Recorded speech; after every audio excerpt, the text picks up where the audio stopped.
ಎಲ್ಲರೂ ಬೇರೆ ರಿಕ್ವೆಸ್ಟ್ ಮಾಡೋದು, ನನ್ನ ಪರವಾಗಿ ನಿಂತ್ಕೊಳ್ಳಿ, ಕಾಮೆಂಟ್ ಹಾಕಿ. ಒಂದು ಕಾಮೆಂಟ್ಗೆ 60 ಪೈಸೆ ಕೊಡ್ತಾನೆ ಪ್ರತಾಪ್ ಸಿಂಹ, ನಾನು ಪ್ರೂವ್ ಮಾಡ್ತೀನಿ. ಒಂದು 500ರಿಂದ 600 ಪೇಡ್ ಕಾಮೆಂಟ್ಸ್ ಇರ್ತವೆ.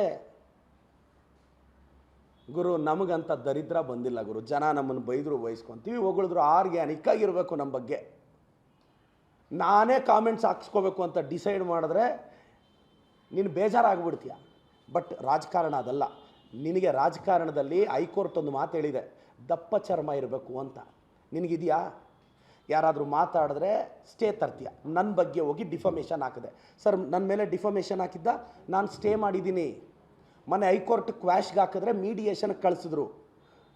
ನಾನು ಹೇಳಿದೆ, ನಾನು ಯಾವುದೇ ಕಾರಣಕ್ಕೆ ಪ್ರತಾಪ್ ಸಿಂಹ ಕೇಳಿದೆ, ನಾನು ಸಾರಿ ಹೇಳಬೇಕು, ನಾನು ಹೇಳಲ್ಲ, ಟ್ರಯಲ್ಗೆ ಹೋಗಲಿ ಅಂತ. ಮೀಡಿಯೇಷನ್ ಫೇಲ್ ಆಯಿತು ಲಾಸ್ಟ್ ವೀಕ್. ಟ್ರಯಲ್ ನಡೀತಿದೆ ನೋಡೋಣ. ಈತ ಪಾರ್ಲಿಮೆಂಟ್ ಅಟ್ಯಾಕ್ಗೆ ಪಾಸ್ ಕೊಟ್ಟಾಗ ನಾವು ಪ್ರಶ್ನೆ ಮಾಡಿದ್ರೆ ತಪ್ಪ?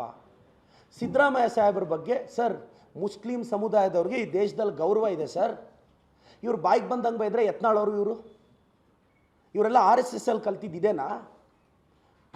ನಮ್ಮ ಪ್ರಿಯಾಂಕ್ ಸಾಹೇಬ್ರನ್ನ ಟಾರ್ಗೆಟ್ ಮಾಡಿದ್ದೀರಾ. ನಾವೇನು ಕೇಳ್ತಾ ಇದ್ದೀವಿ? RSS ಬ್ಯಾನ್ ಮಾಡ್ತೀವಿ ಅಂತ ಎಲ್ಲಾದರೂ ಹೇಳಿದ್ದೀವ?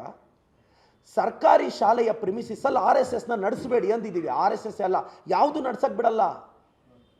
ನೀವು RSS ಬ್ಯಾನ್ ಅಂತ ಯಾಕೆ ಪ್ರೊಜೆಕ್ಟ್ ಮಾಡ್ತಾ ಇದ್ದೀರಾ? ಹೋಗ್ಲಿ, ನೀವು RSS ರಿಜಿಸ್ಟ್ರೇಷನ್ ಕಾಪಿ ಎಲ್ಲಿ ಅಂತ ಕೇಳಿದ್ವಿ, ಯಾಕೆ ಕೊಡ್ತಾ ಇಲ್ಲ? ಬೇರೆಯವನು ಯಾರಾದರೂ ರಿಜಿಸ್ಟ್ರೇಷನ್ ಇಲ್ಲದೆ ಅಕೌಂಟಿಗೆ ದುಡ್ಡು ತೊಗೊಂಡ್ರೆ, ಜಮೀನು ತೊಗೊಂಡ್ರೆ, ಆಸ್ತಿ ತೊಗೊಂಡ್ರೆ, ಬಿಲ್ಡಿಂಗ್ ಕಟ್ಟಿದ್ರೆ ನಿಮ್ಮ IT ಹಿಡಿಯೋರು ಸುಮ್ಮನೆ ಬಿಡ್ತೀರಾ? ಬಿಡಲ್ಲ. ನಾವು ಅದನ್ನು ಪ್ರಶ್ನೆ ಮಾಡಿದ್ರೆ ತಪ್ಪ? ಸರ್ಕಾರಿ ಶಾಲೆ ಮಕ್ಕಳಿಗೆ ಟೈಮ್ ಟೇಬಲ್ ಡಿಸ್ಟರ್ಬ್ ಆಗುತ್ತೆ, ನೀವು RSS ಅವರಲ್ಲಿ ಮಾಡಬೇಡಿ. ಅಶೋಕಣ್ಣನ NPS ಅಲ್ಲೋ ಇಲ್ಲ ಸೋಮಣ್ಣನ NPS ಅಲ್ಲೋ ಹೋಗಿ ಮಾಡ್ಕೊಳ್ರಪ್ಪ, ನಮ್ದೇನು ಅಭ್ಯಂತರ.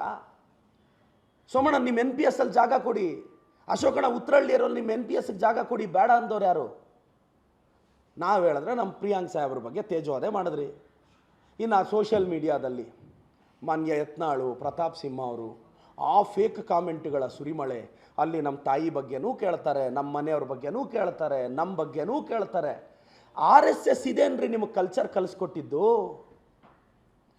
ಇವರೆಲ್ಲ RSS ಚಡ್ಡಿಗಳು ಹಾಕ್ಕೊಂಡು ಮಾರ್ಚ್ ಮಾಡ್ತಾರಲ್ಲ, CT ರವಿ ಭಾಷೆ ಮೇಲೆ ಇಡ್ತಾ ಇದೆಯಾ? ಸೆಷನ್ನಲ್ಲಿ ಒಂದು ಹೆಣ್ಣು ಮಗಳ ಬಗ್ಗೆ ಏನು ಮಾತಾಡಿದ್ರು CT ರವಿ, ಇದು RSS ನಿಮಗೆ ಕಲಿಸಿದ ಶೈಲಿನಾ? RSS ಇದ ಹೇಳ್ಕೊಡ್ತಾ ಇರೋದು. ಪ್ರಿಯಾಂಕ್ ಖರ್ಗೆ ಸಾಹೇಬ್ರ ಜೊತೆ ನಾವು ನಿಂತಿದ್ದೀವಿ. ಪ್ರಿಯಾಂಕ್ ಖರ್ಗೆ ಸಾಹೇಬ್ರ ಸ್ಟೇಟ್ಮೆಂಟ್ಗೆ ನಮ್ಮ ಸಹಮತ ಇದೆ. ಮೂರನೇದು BJP ಅವರು R ಅಶೋಕ್ ಜ್ಯೋತಿಷ್ ಶಾಲೆಯ ಪದ್ಮನಾಭನಗರ. ಅಶೋಕಣ್ಣ